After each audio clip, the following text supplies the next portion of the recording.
Assalamualaikum warahmatullahi wabarakatuh. Waalaikumsalam warahmatullahi wabarakatuh. Bismillahirrahmanirrahim. Alhamdulillahi rabbil alamin. Wassalatu wassalamu ala ashrafil anbiya'i wal mursalin. وعلى آله وأصحابه المجاهدين الطاهرين أما بعد. Saudara-saudara kaum muslimin rahimakumullah. Pada dasarnya agama adalah aturan. Orang yang beragama adalah orang yang hidup memakai aturan. Berbeda dengan undang-undang hukum pada umumnya, maka aturan agama ini tidak hanya berisi perintah dan larangan. Ia di samping berisi perintah juga berisi anjuran, pembolehan, pencelaan, dan larangan. Dalam bahasa yang lebih dikenal, perintah adalah sesuatu yang apabila dilaksanakan beroleh pahala, sedang apabila ditinggalkan mendapat sanksi dosa. Amalan semacam ini dinamakan amalan yang wajib. Sedangkan anjuran, sesuatu yang apabila kita kerjakan beroleh pahala, apabila kita tinggalkan tidak beroleh dosa. Amalan semacam ini dikenal dengan amalan sunnah. Pembolehan adalah sesuatu yang boleh saja, artinya boleh dikerjakan, boleh pula ditinggalkan. Dan amalan semacam ini kita sebut dengan amalan mubah. Pencelaan adalah sesuatu yang berpahala jika ditinggalkan, tapi tidak berdosa manakala dikerjakan. Dan ini dinamakan perbuatan yang makruh. Sedangkan larangan, sesuatu yang apabila dikerjakan beroleh dosa, apabila ditinggalkan beroleh pahala. Dan amalan semacam ini lazimnya dinamakan amalan atau perbuatan yang haram. Kalau agama merupakan aturan, maka konsekuensinya tentu ia berisi perintah dan larangan. Apabila perintah dilaksanakan, maka Allah Subhanahu wa taala memberikan balasan berupa pahala. Sedangkan apabila larangan yang dikerjakan, Allah pun akan memberikan ganjaran yang bernama dosa. Baik pahala maupun dosa adalah sesuatu yang abstrak. Sesuatu yang tidak nampak, tidak kelihatan oleh pandangan mata yang zahir. Itu sebabnya barangkali di zaman materialistis seperti sekarang ini, orang kurang tergerak mengejar pahala dan malah kadang-kadang terangsang untuk berbuat dosa. Karena pahala dan dosa sesuatu yang tidak kelihatan oleh pandangan mata yang zahir ini. Namun sungguh pun demikian, pahala dan dosa bisa mendatangkan kebahagiaan atau kegelisahan batin. Bersabda Rasulullah sallallahu alaihi wasallam, "Idza sarratka hasanatuka wa sa'atka sayyi'atuka fa anta mu'min." Apabila perbuatanmu yang baik menyebabkan engkau bahagia, apabila perbuatanmu yang baik menyebabkan engkau gembira, dan perbuatanmu yang jahat menyebabkan engkau jadi susah, itulah tanda bahwa di hatimu masih ada iman. Artinya, belum tentu orang yang berbuat baik merasa bahagia dengan kebaikan yang dikerjakannya. Dan tidak selamanya orang yang berbuat jahat sanggup menyesali perbuatan jahatnya.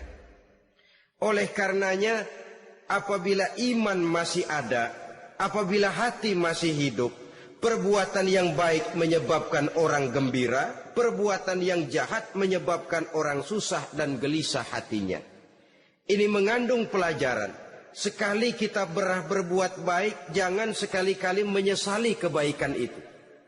Sebaliknya, satu kali kita melakukan kesalahan, hendaknya selalu menyesalinya. Kadang-kadang dalam kehidupan, karena orang tempat kita berbuat baik itu rupanya membalas air susu dengan air tuba, kita lalu menyesali kebaikan. Lahirlah kata-kata, nyesal saya nolong dia. Ibarat pepatah katanya, nolong anjing kejepit. Waktu kejepit setengah mati kita tolongin. Begitu selesai dia dari kejepitnya, malah kita digigitnya. Saudara hadirin yang saya muliakan, dalam kehidupan sehari-hari barangkali ini kena filsafat yang disebut dorong mobil mogok. Ketika mobil mogok setengah mati kita dorong, begitu mesin hidup ditinggalkannya kita di belakang. Sesungguhnya perbuatan kita yang baik tidak harus disesali. Karena disesali atau tidak, toh perbuatan itu sudah kita lakukan. Dan penyesalan atas segala kebaikan hanya akan mengurangi nilai pahala kebaikan itu sendiri. Berbahagialah apabila berbuat baik. Walaupun orang yang kita melakukan kebaikan membalasnya dengan kejahatan. Menyesalah apabila berbuat kesalahan, apabila melakukan dosa. Karena itu pertanda nilai iman yang masih hidup dalam jiwa kita. Saudara-saudara kaum muslimin yang berbahagia. Jadi sungguh pun pahala dan dosa sesuatu yang abstrak, efeknya jelas dia mendatangkan kebahagiaan atau membawa kepada kegelisahan batin di dalam kehidupan manusia. Orang di zaman materialis kurang terangsang berbuat pahala dan terdorong melakukan dosa. Kenapa? Karena pahala tidak kelihatan, dosa tidak nampak. Kalau pahala kelihatan, barangkali nggak kuat kita mikul pahala. Kalau dosa benjol, umpama tiap bikin dosa palanya benjol, barangkali sudah nggak karu-karuan kepala kita. Baik pahala, baik dosa, sesuatu yang tidak nampak oleh pandangan mata zahir, tapi yang punya efek dalam kehidupan ini. Orang yang banyak pahalanya dengan orang yang banyak dosanya, kalau dia berjalan barangkali sulit kita membedakan. Tapi efeknya dalam kehidupan ini jelas adanya.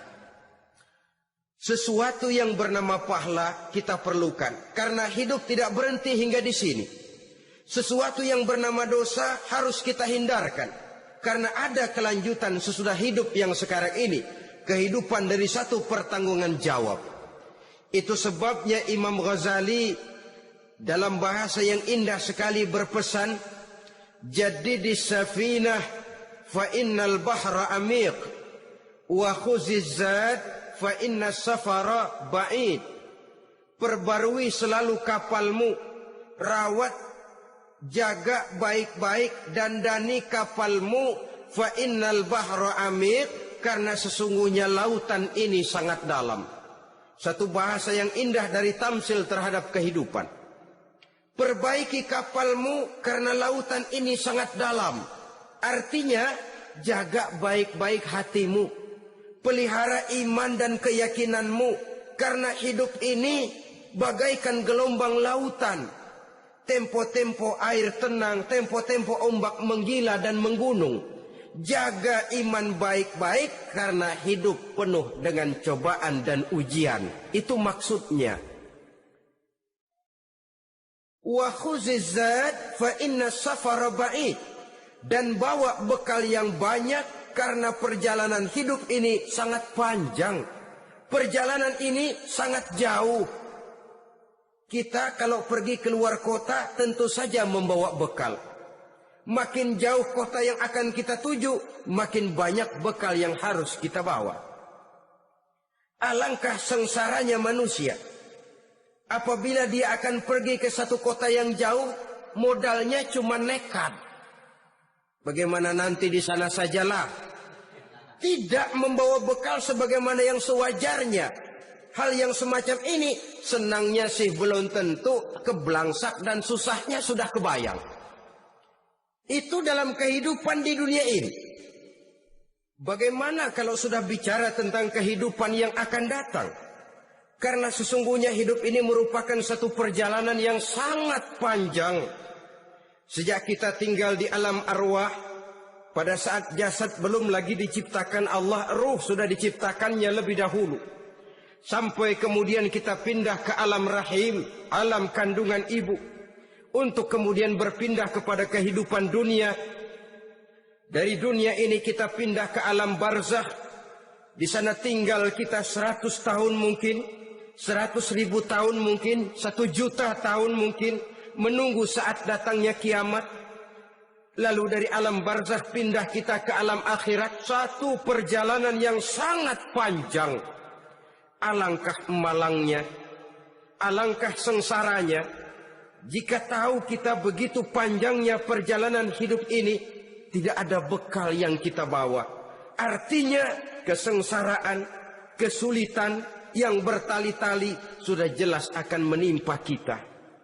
Kalau pergi kita keluar kota membawa bekal uang, membawa bekal makanan, apa bekal yang mesti kita bawa apabila kita kembali ke alam barzakh, kembali ke alam kubur, berkumpul di padang mahsyar di akhirat nanti? Nasi yang mau kita bawa, uang yang mau kita bawa? Tentu tidak lagi, karena kehidupan materialis selesai di atas liang lahat. Bila masuk kita ke liang lahat, disitulah pahala dan dosa memegang peranan yang sangat penting. Maka pada pertemuan malam ini kita akan bicara tentang pahala dan dosa itu. Saudara-saudara kaum muslimin rahimakumullah, yang dinamakan pahala, kata Imam Ali Al-Jurjani dalam kitab At-Ta'rifatnya, ma yastahiqqu bihi ar-rahmatu wal maghfiratu minallahi ta'ala. Sesuatu yang pelaksananya berhak untuk mendapat rahmah dan ampunan dari Allah. Dengan kata lain, nilai pahala adalah akibat dari perbuatan-perbuatan di dalam melaksanakan perintah dan anjuran yang ada di dalam kehidupan agama. Apabila perintah dan anjuran kita laksanakan, nilai pahala itu lalu datang. Nah, nilai pahala dalam Islam, menurut konsepsi Quran, Allah menjelaskan, man jaa bil hasanati falahu asyru amsalihha. Barang siapa yang datang membawa satu kebajikan, barang siapa yang melaksanakan satu kebaikan, maka dia akan mendapat balasan 10 kali dari kebaikan yang dikerjakannya. 10 kali ini pun masih dilipat gandakan dengan 7 ini pun masih dikalikan 100, dan itu pun masih ditambah dengan pernyataan wallahu yudha'ifu liman yasha. Allah masih akan melipat gandakan perbuatan baik seseorang yang dikehendakinya. Itulah nikmatnya dalam Islam. Tetapi sebaliknya, wa man jaa bisayyi'ati fala yujza illa mislaha. Barang siapa yang melakukan satu kejahatan, dia tidak akan mendapat balasan kecuali sesuai dengan kejahatan yang dikerjakannya. Alangkah rahman dan rahimnya Allah. Orang yang berbuat baik dibalas 10, dikali 7, dikali 100, masih dilipat gandakan pula. Tapi orang yang berbuat jahat tidak akan mendapat balasan kecuali sesuai dengan kejahatan yang dikerjakannya. Ini kan beda dengan sifat kita manusia. Kita ini kadang-kadang kalau dijitak membalasnya mukul. Tapi kalau orang berbuat baik kepada kita, kita enggan untuk berbuat baik kepada orang tadi. Allah tidak mengajarkan begitu. Satu kebaikan berbalas 10. Satu kejahatan berbalas dengan satu kejahatan. Maha Rahman dan Rahim Allah. Bahkan dalam Islam, niat berbuat baik saja mendapat pahala. Sedangkan niat berbuat jahat belum ditulis merupakan satu dosa sampai kejahatan itu dikerjakan oleh orang yang niat tadi. Umpamanya, saudara niat nanti malam giliran pengajian saya mau hadir di majelis taklim. Pas datang waktu malam hujan turun sangat lebat. Saudara berhalangan datang ke majelis taklim, saudara sudah mendapat pahala niat. Tapi saudara niat nanti malam kalau turun hujan, saya mau bongkar rumahnya si fulan, saya mau curi seluruh harta bendanya. Ternyata malam saudara tidak mengerjakan perbuatan itu belum ditulis dosa sampai perbuatan itu benar-benar dikerjakan. Tapi lalu jangan macam-macam, kalau begitu niat aja yang baik biar nggak usah dikerjain. Niat aja pengen ngaji walaupun tidak ada niatan untuk ngaji. Allah lebih tahu tentang apa yang terdetik di dalam hati sanubari kita. Itulah sebabnya sangat dianjurkan orang untuk melakukan segala macam kebajikan. Dan dianjurkan orang menjauhkan segala macam bentuk kejahatan. Karena dia akan berefek melahirkan dosa dan pahala. Dosa dan pahala itulah alat untuk memperoleh kebahagiaan di alam kubur, di padang mahsyar, sampai di akhirat nanti. Di dunia ini mungkin segalanya bisa kita beli dengan yang namanya uang. Keamanan kita bisa menyewa petugas untuk menjaga rumah kita. Kendaraan yang mewah bisa kita beli. Udara yang sejuk bisa kita ciptakan. Siapa banyak uang, dia raja. Mungkin itu di dunia. Tapi bisa apa uang kalau kita sudah masuk ke alam kubur? Bisakah munkar nakir kita sogok? Udah karkir, jangan nanya nih, cepet. Bisakah malaikat azab menyingkir dengan uang semir? Ternyata tidak. Untuk memperoleh kebahagiaan di sana, nilai pahala. Kesengsaraan akan kita dapat kalau kita banyak menumpuk dosa. Oleh karena itu jangan beranggapan, pahala nggak kelihatan, dosa juga nggak kelihatan, biarin saja. Yang tidak kelihatan ini pada waktunya akan memegang peranan yang sangat penting. Tapi tidak cuma untuk menghadapi hidup di situ, kita lalu harus berbuat baik dan meninggalkan yang jahat. Terutama juga di dunia ini. Toh pepatah bilang gajah mati meninggalkan gading, harimau mati meninggalkan belang. Apa yang akan kita tinggalkan setelah kita mati? Kita ingin jasad kita boleh hancur terkubur tanah. Tapi nama kita ingin hidup terus. Dikenang orang 100, 1000, bahkan 1.000.000 tahun yang akan datang. Ditulis orang dengan tinta emas dalam sejarah. Tercatat kita sebagai orang baik-baik. Saudara-saudara kaum muslimin rahimakumullah. Lalu perbuatan apa yang bisa mendatangkan pahala itu? Saudara-saudara, semua perbuatan yang diperintah dan dianjurkan oleh Allah, yang dikerjakan dengan ikhlas hanya untuk mencapai ridho Allah, mendatangkan pahala. Kadang-kadang menurut pendapat kita remeh, tapi nilainya di sisi Allah besar. Itu pahala. Menghitung pahala itu hak prerogatif Allah. Perbuatan yang ringan Allah mau berikan ganjaran yang besar, itu urusan Allah. Misalnya, kata Nabi, la tahkiranna minal ma'rufi syai'an. Jangan kamu menganggap remeh perbuatan baik walaupun kecil. Jangan merasa sulit melakukan perbuatan yang mengandung pahala. Bertemu dengan teman, muka kita cerah, berpahala. Menyingkirkan duri di jalanan, berpahala. Menolong orang yang sesat, memberitahu orang yang bertanya, berpahala. Tidak sulit kalau kita mau. Yang diperintah dan dianjurkan oleh agama, itu perbuatan yang mengandung nilai-nilai pahala. Masalahnya cuma tinggal mau atau tidak, dan dikerjakan dengan ikhlas. Bertemu teman, mukanya cerah, pahala. Menyingkirkan duri di jalanan, pahala. Sodakoh, pahala. Tidak berupa perbuatan, bisa berupa ucapan. Misalnya bersolawat, pahala. Bertasbih dan bertahmid, pahala. Kata Nabi, kalimatani khafifatani alal lisan, saqilatani fil mizan. Ada 2 kalimat yang enteng di lidah tapi berat di timbangan akhirat nanti. Apa itu? Subhanallah walhamdulillah. Itu kan amalan yang ringan, perbuatan yang mudah saja, tapi nilainya demikian besar dalam pandangan Allah. Jadi pendeknya, perbuatan yang bernilai pahala adalah perintah dan anjuran agama yang dilaksanakan dengan ikhlas semata-mata untuk mencapai ridho Allah, itu mengandung pahala. Niat dasarnya itu harus karena Allah. Landasannya harus karena ikhlas. Bukan cuma sekedar basa-basi, tidak karena ingin dipuji orang, tidak karena mengharap tanda jasa, tapi ikhlas semata-mata.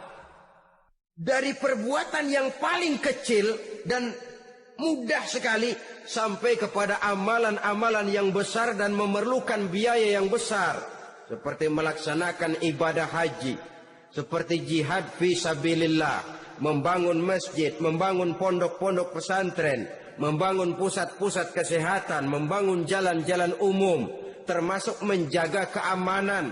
Jangan dikira loh, siskamling umpamanya, menjaga keamanan kampung tidak berpahala. Kalau diniatkan ibadah, menjaga ketenangan warga supaya mereka tekun ibadah, ikhlas karena Allah, itu juga bernilai ibadah. Keluar kita dari rumah, pergi pagi, pulang sore, peras keringat, banting tulang cari nafkah, buat menghidupi anak istri kita. Kalau diniatkan ibadah, melaksanakan kewajiban sebagai kepala rumah tangga, membantu orang tua sebagai anak, itu juga perbuatan-perbuatan yang mengandung pahala.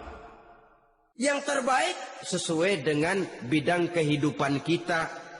Ada orang yang dinamakan abid, ahli ibadah, pahala yang paling baik bagi dia banyak-banyak tahajud, sembahyang malam, wirid, zikir, tasbih.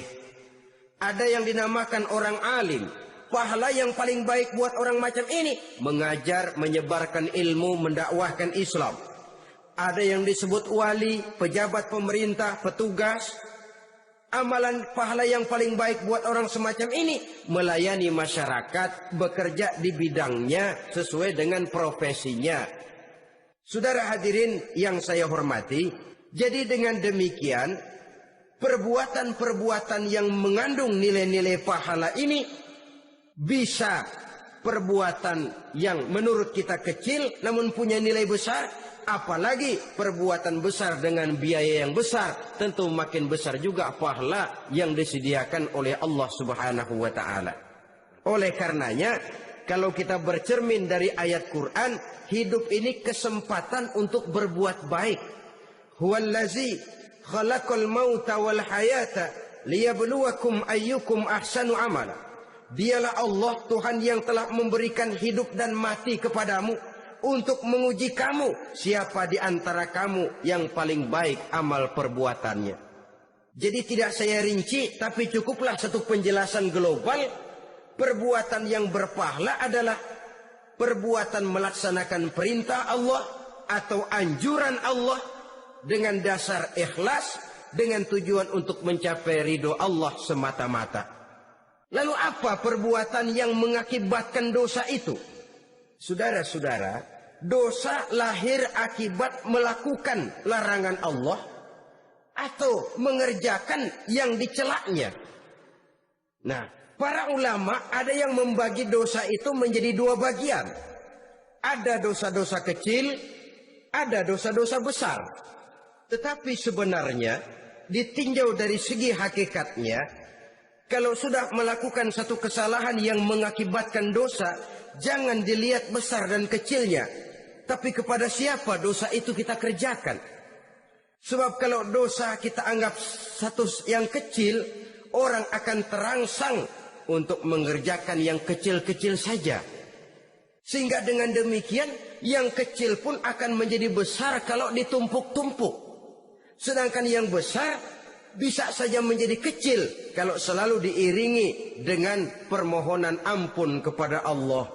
Itu sebabnya para ulama sufi, orang-orang tasawuf mengatakan la saghair ma'al istimrar wala kabair ma'al istighfar.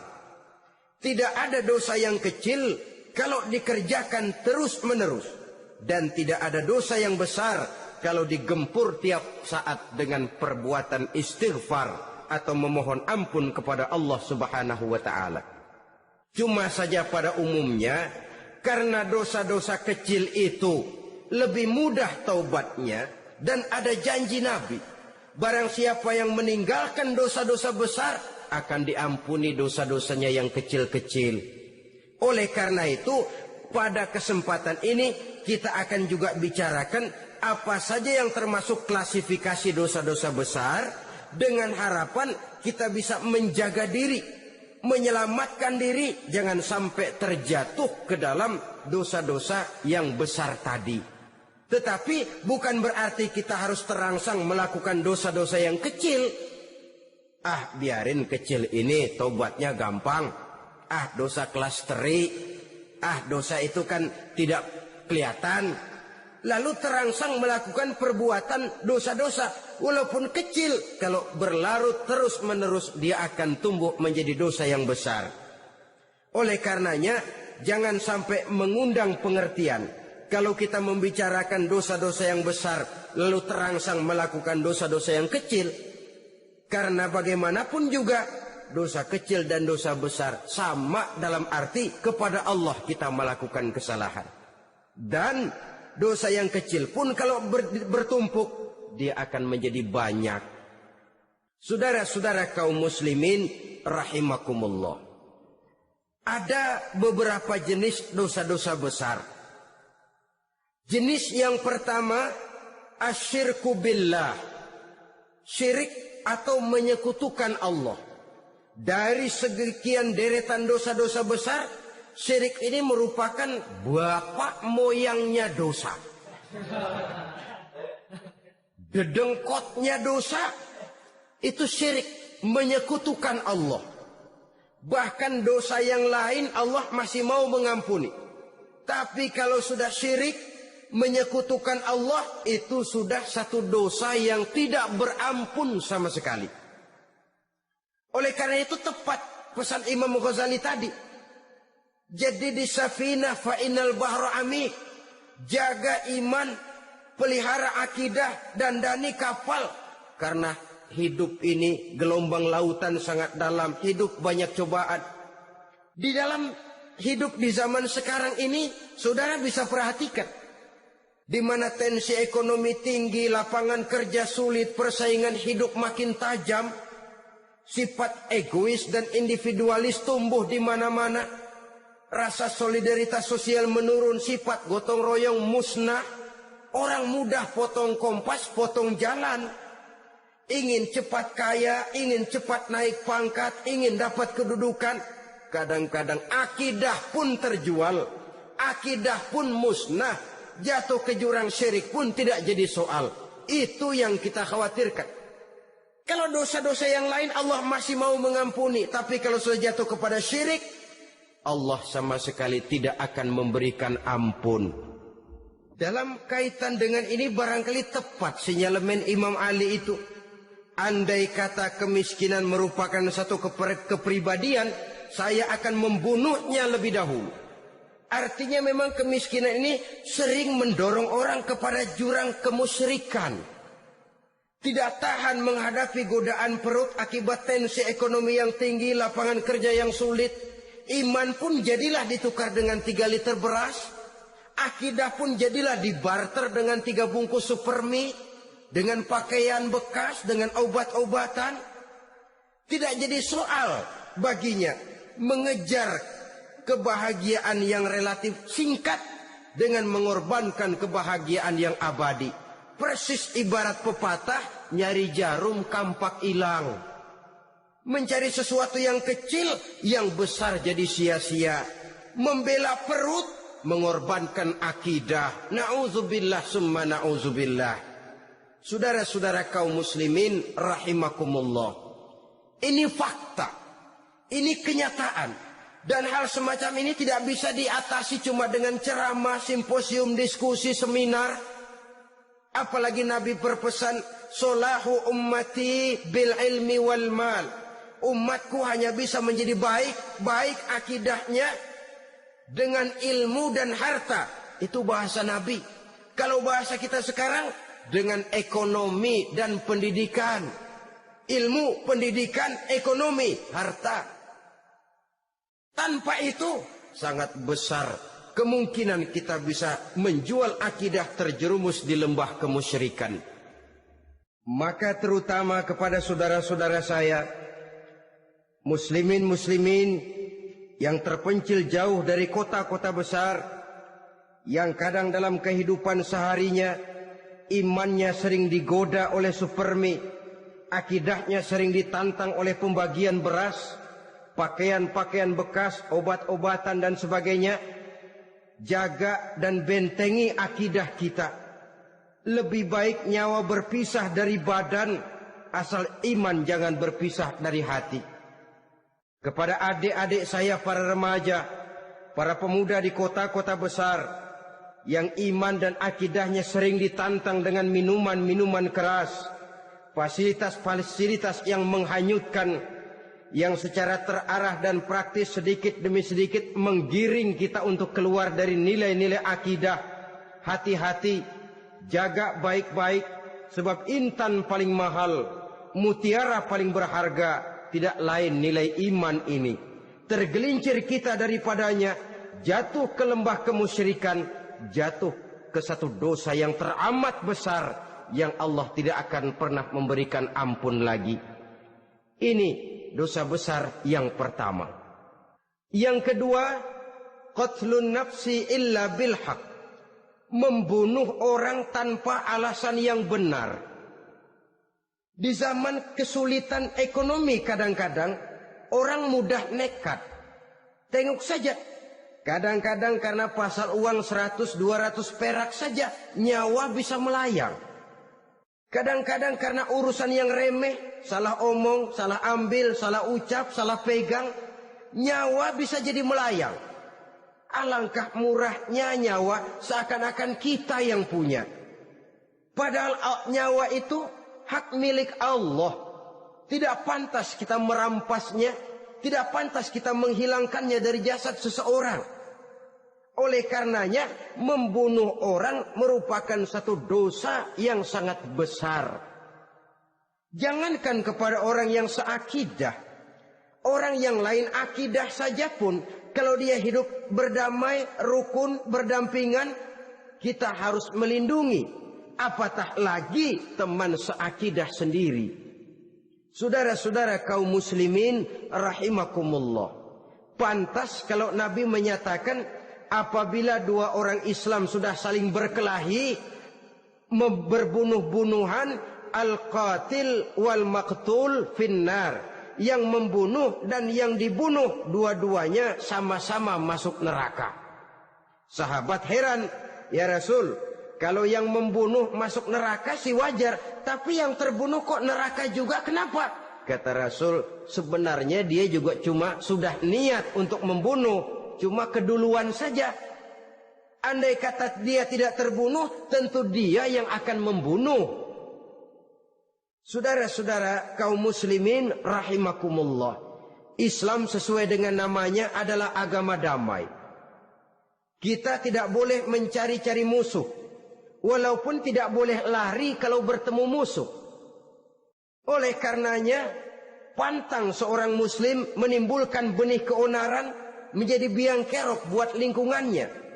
Sesuai dengan namanya, seorang muslim adalah seorang yang dalam hidup senantiasa berusaha menebarkan salam, menebarkan kedamaian, ketenangan dan ketentraman. Dengan prinsip musuh jangan dicari, bertemu pun jangan lari. Yang ketiga, termasuk dalam kelompok dosa besar ini, syurbul khamr, meminum minuman keras. Termasuk di dalam kata khamr ini ganja, morfin, narkotik. Sebab apa? Jenis minuman semacam itu tidak hanya merusak keadaan sekarang, tapi sekaligus merusak kehidupan yang akan datang. Kalau itu jatuh di tangan generasi muda, artinya kan merusak kehidupan masa depan daripada suatu bangsa. Karena apa? Remaja dan pemuda merupakan bentuk miniatur daripada kehidupan bangsa. Akan bagaimana warna umat Islam di Indonesia, bahkan akan bagaimana warna Indonesia 30, 40, 50 tahun yang akan datang, remaja sekarang jawabannya. Kalau remaja kita sekarang ini kerjanya cuma bisa nyekek botol, insya Allah bangsa Indonesia 30-40 tahun yang akan datang akan tumbuh menjadi bangsa teler. Tidak banyak yang bisa kita harapkan. Remaja adalah gambaran masa depan dari satu bangsa, dari satu umat. Dan remaja itu di dalam dirinya secara fitrah terkumpul semua bakat, terdapat semua kemungkinan. Kita ini lahir membawa sifat pemimpin, tapi juga membawa sifat pengacau. Kita ini ada bakat jadi orang jujur, ada bakat jadi pengkhianat. Kita ini ada bakat menjadi orang baik-baik, kita juga punya bakat jadi biang kerok. Kita kemungkinan bisa jadi pemimpin bangsa, tapi juga bisa menjadi pemimpin bangsat. Nanti lingkungan dan pendidikan akan menumbuhkan, membentuk mana yang tumbuh lebih subur. Kalau lingkungan dan pendidikannya lebih banyak bercerita tentang kejujuran, maka nilai kejujuran yang akan tumbuh lebih banyak dalam jiwanya. Dan insya Allah diharapkan dia akan menjadi manusia yang jujur di kelak kemudian hari nanti. Dan masalah minuman keras ini sebenarnya berkait. Kita tidak bisa cuma menyalahkan remaja saja, menyalahkan pemuda saja. Karena bagaimanapun masalahnya kompleks. Menghancurkan sesuatu tanpa melihat kausalnya, tanpa melihat sebab akibatnya kan sama juga bohong. Kemungkinan karena broken home, kemungkinan karena pergaulan, kemungkinan karena kurang perhatian orang tua, kemungkinan karena akibat bacaan, tontonan, atau fasilitas berupa dibukanya pabrik-pabrik minuman keras, dijualnya minuman-minuman keras di warung-warung yang remang-remang, yang memberikan kenikmatan, kebahagiaan dan kebanggaan tersendiri, sehingga akhirnya orang terangsang untuk datang dan minum di sana. Pada dasarnya memang sepele, cuman minum nggak ngerugiin orang lain kan? Iya, pada waktu minum. Tapi dikala sudah mabuk, out of control, apapun bisa kita lakukan. Yang kita ucapkan kita tidak sadari lagi, yang kita kerjakan tidak kita sadari lagi. Dikala itu segala macam kejahatan bukan sesuatu yang tidak mungkin untuk kita laksanakan. Nggak ngerugiin orang lain, memang pada saat mau minum. Tapi begitu minum, mabuk, kita bisa merugikan orang lain. Setidaknya merugikan diri sendiri. Pertumbuhan IQ menjadi lemah, semangat kehidupan hilang, gairah kerja menurun, kalau tidak ada sama sekali. Lalu apa yang bisa kita lakukan di dalam kehidupan? Dan akan lebih celaka kalau ini menimpa kehidupan generasi muda kita.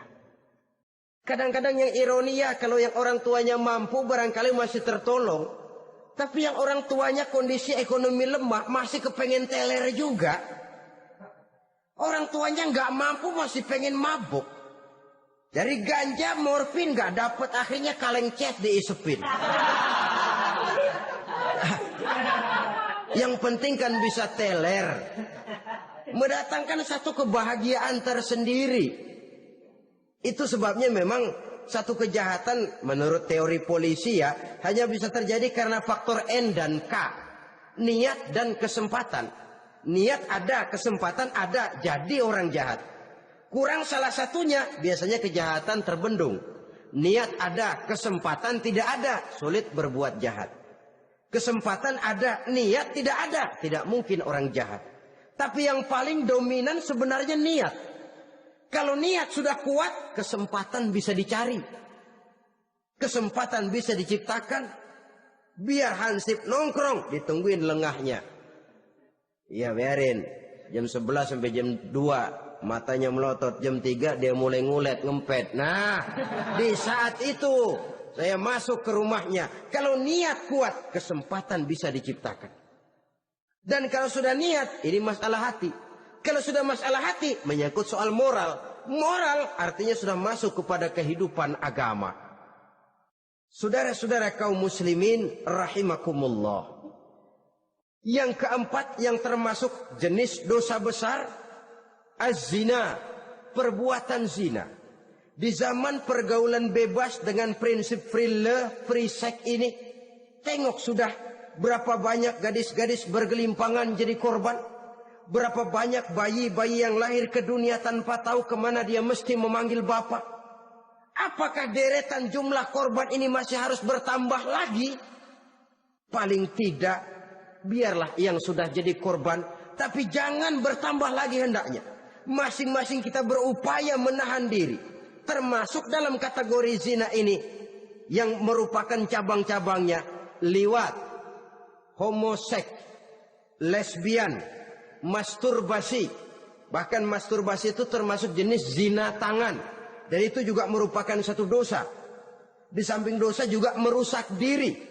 Karena bagaimanapun juga dia akan mengurangi kemampuan daya pikir seseorang. Maka agama memberikan jalan keluar. Pesan Nabi, ya ma'syara syabab, man istata'a minkumul ba'at falyatazawwaj. Hai para pemuda, kata Nabi, barang siapa di antara kamu yang sudah bisa ba'at, yang sudah mampu ba'at. Ba'at itu artinya memberikan nafkah, baik nafkah zahir maupun nafkah batin. Falyatazawwaj, maka hendaklah dia kawin. Jadi yang maksud ba'at ini ya nafkah zahir, ya nafkah batin. Kita kadang-kadang cuma bisa ngasih nafkah batin saja sudah merasa pokoknya kan saya sanggup untuk kawin, lalu kawin tanpa kehilangan, dengan kehilangan pertimbangan. Saudara-saudara, wa illam yastati, adapun kalau dia belum mampu, fa alaihi bisyam, hendaknya dia banyak puasa. Fa innahu lahu wija, karena puasa itu akan merupakan benteng jangan sampai orang memperturutkan hawa nafsunya. Andai kata puasa belum hobi, banyaklah olahraga para pemuda, para remaja. Karena dengan olahraga, pemikiran untuk memperturutkan hawa nafsu agak sedikit terkendali dan energi tersalurkan dalam bentuk yang positif. Pendeknya kreatif, banyak kegiatan. Ini pesan Imam Syafi'i tepat itu. Kata beliau, inni ra'aitu wuqufal ma'i yufsiduh, insala toba wa illam yajri lam yatib. Aku melihat air kalau diam rusak, tapi kalau dia mengalir jernih. Air kalau ngendap, nggak ngalir, nyamuk nyarang di situ, bisa jadi sumber penyakit. Manusia hidup begitu. Kalau nggak punya kegiatan, nggak kreatif, kerjanya cuma ndelohom, ayam-ayam, akhirnya jadi ngerusak. Ngomongin orang. Si ano ngapa? Ano. Kebangetan nggak ngapa-ngapain, orang aja dipontenin. Orang diomongin, lahirlah namimah, lahirlah ghibah. Saudara-saudara, air itu kalau ngendap ada aja yang nyarang. Tapi kalau dia ngalir, orang ada kesibukan, insya Allah dia tidak akan jatuh kepada sesuatu yang bisa mengundang dosa. Isilah waktu dengan hal-hal yang bermanfaat. Karena hidup ini singkat dan tidak berjalan mundur ke belakang. Mundur hancur, berhenti diinjak orang. Sekali melangkah, jangan surut mundur ke belakang. Homoseks, terlepas dari penyakit kejiwaan. Sekarang ini kan sudah ada persatuan kaum gay katanya. Meminta perlakuan yang sama dan agar dibolehkan kawin sesama mereka. Secara manusiawi boleh. Secara manusiawi kita hargai mereka. Tapi dari kacamata agama, ini jelas merupakan penyimpangan. Dan penyimpangan merupakan suatu dosa. Terlepas dari pertimbangan manusiawi. Jangan karena terlalu memperturutkan suara manusiawi, lalu kita mengesampingkan agama. Termasuk lesbian, wadon karo wadon. Kalau homo itu kan lanang karo lanang katanya. Saudara-saudara kaum muslimin rahimakumullah, ini bukan penyakit baru. Liwat, homoseks sudah dikenal dari zamannya Nabi Lut. Laki dengan laki. Lesbian dari zaman istrinya Nabi Lut. Terlepas dari penyakit kejiwaan, dari segi agama, ini merupakan penyimpangan dan merupakan dosa yang besar. Yang kelima, yang termasuk jajaran dosa kelas kakap, qazful mu'minina wal mu'minat, menuduh orang mukmin yang baik-baik, laki atau perempuan, melakukan perbuatan zina sehingga hancur namanya di masyarakat. Ini merupakan satu perbuatan dosa yang sangat besar dan sangat dimurkai oleh Allah. Saudara-saudara kaum muslimin rahimakumullah. Oleh sebab itu tentang masalah ini, kalau memang tidak ada saksi, jangan sembarang kita enteng lidah menuduh orang lain berbuat zina, menuduh orang lain berbuat serong. Dosanya kelewat besar di dalam kehidupan. Karena apa? Mencari harga diri itu berat. Memelihara kehormatan diri jauh lebih berat. Satu kali orang dihancurkan namanya di masyarakat, dia akan terisolir jadinya. Oleh karenanya, berlindung kita kepada Allah. Jangan sampailah dihinggapi oleh sifat ini. Karena sentimen kita kepada seseorang, karena hasad kita kepada seseorang, tidak senang melihat orang lain lebih maju, lalu lidah ini seenaknya saja mengucapkan kata. Padahal sanksi dan resikonya sangat besar. Yang kita tuduh barangkali mendapat pahala dari Allah. Kita sendiri yang menuduh tanpa saksi, tanpa alasan yang benar, mendapat dosa yang sangat besar. Saudara-saudara, memang kadang-kadang aneh dalam hidup ini. Seorang pelacur biasanya bisa menjaga mulutnya di masyarakat, kata-katanya baik, sopan. Kenapa? Karena mulut yang satu sudah tidak terjaga.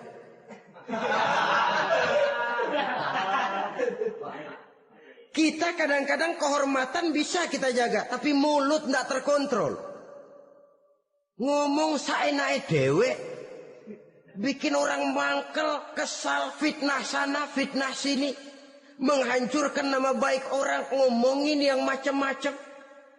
Bagai-bagai macamlah caranya.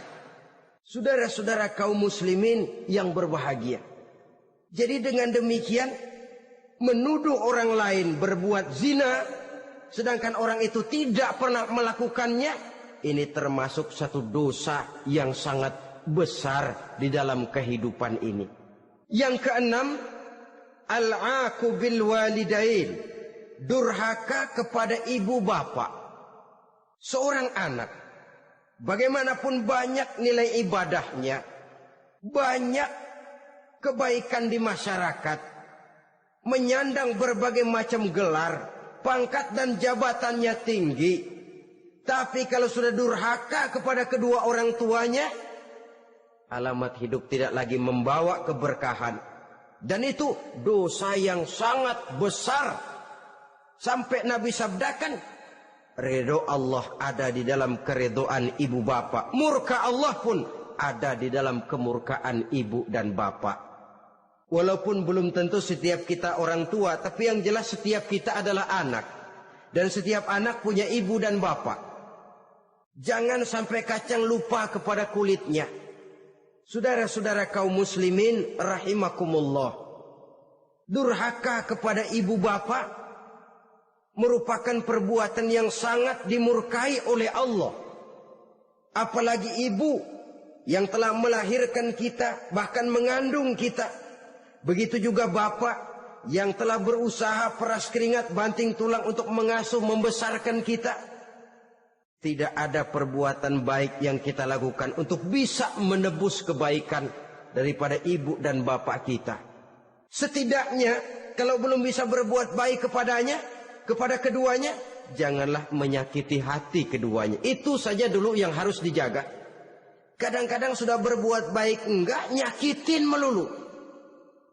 Sudah nyenangin belum bisa, saban sehari nyakitin saja. Padahal kedua orang tua itu doanya manjur, sebagaimana sumpahnya juga bisa jadi kenyataan. Dan sering bahkan menjadi kenyataan. Sampai ibu bapak sudah wafat, sudah meninggal sekalipun, kewajiban berbakti masih harus terus dilakukan oleh seorang anak. Lalu yang ketujuh, at-tawalli yaumaz zahfi, berpaling pada hari pertempuran. Orang sedang sibuk-sibuk menghadapi musuh, maksudnya berjuang membela agama ini, dia lari menyelamatkan diri. Pengecut, mental munafik.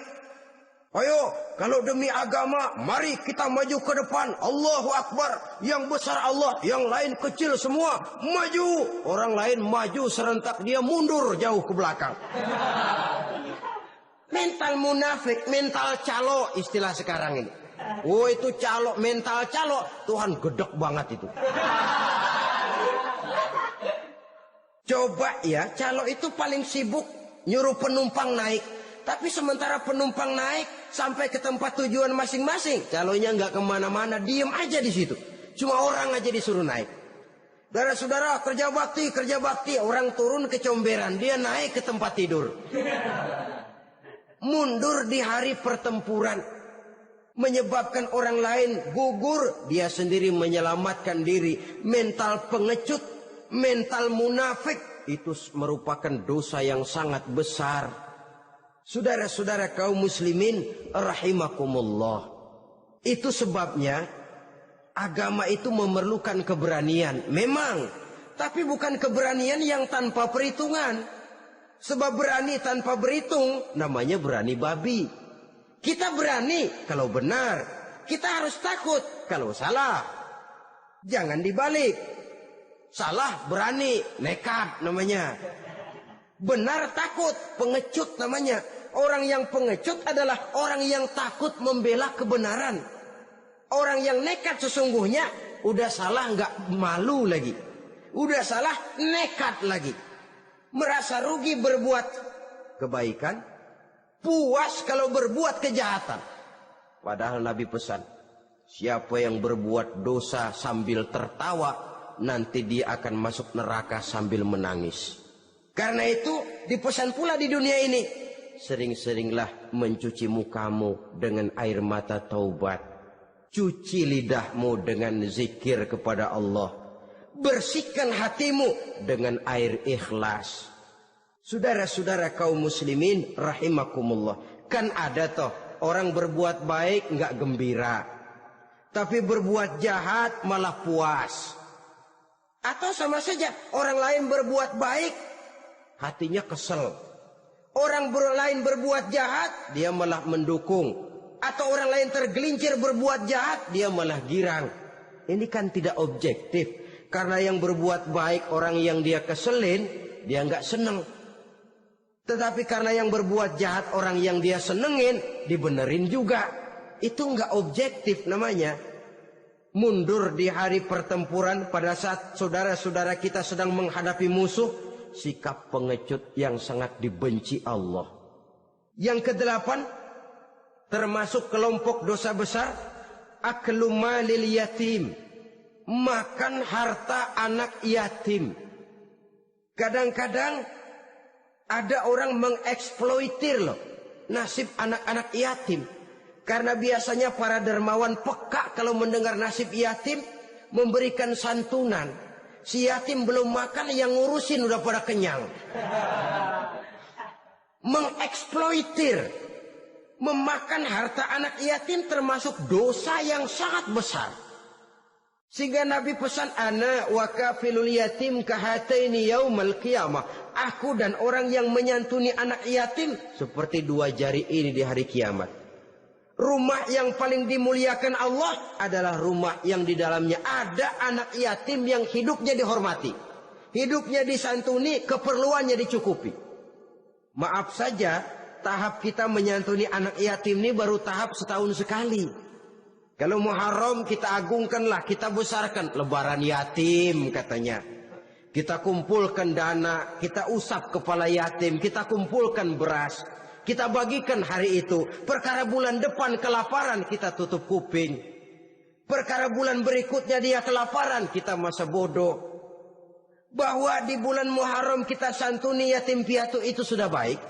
Tapi akan lebih baik lagi kalau kita sanggup menjadi bapak asuh mereka, memikirkan sekolah mereka, ada kontinuitas. Kalau mereka diasuh oleh orang lain, lalu bertukar agamanya, berpindah akidahnya, kita ngomel habis-habisan. Tapi kita ada kemampuan, kita tidak mau berbuat semacam itu. Ya sama juga bohong namanya. Saudara-saudara kaum muslimin rahimakumullah. Orang yang menyantuni yatim mendapat pahala besar. Tapi orang yang mengkorup harta anak yatim, dosanya juga sangat besar. Berhati-hatilah kalau kita diberikan kepercayaan oleh masyarakat untuk mengurus anak-anak yatim. Karena pahalanya besar, resikonya juga besar. Yang kesembilan, syahadatuz zur, sumpah palsu.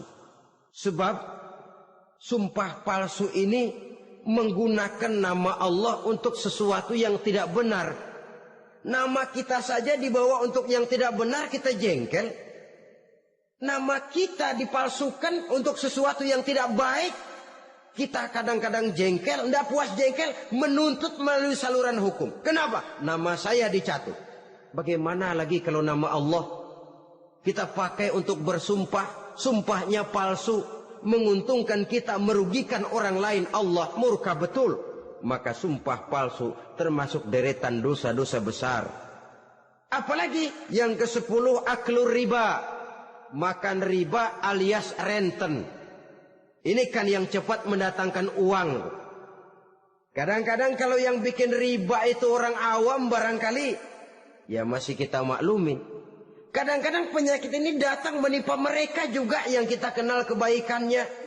Bahkan suka datang ke musola, rajin ke masjid. Kadang-kadang riba masih dimakannya. Karena ini cara cari duit paling enak. Duit utuh tambahnya terus masuk. Na'udzubillah summa na'udzubillah. Itu yang diibaratkan dalam perjalanan Mi'raj waktu Nabi diperlihatkan neraka.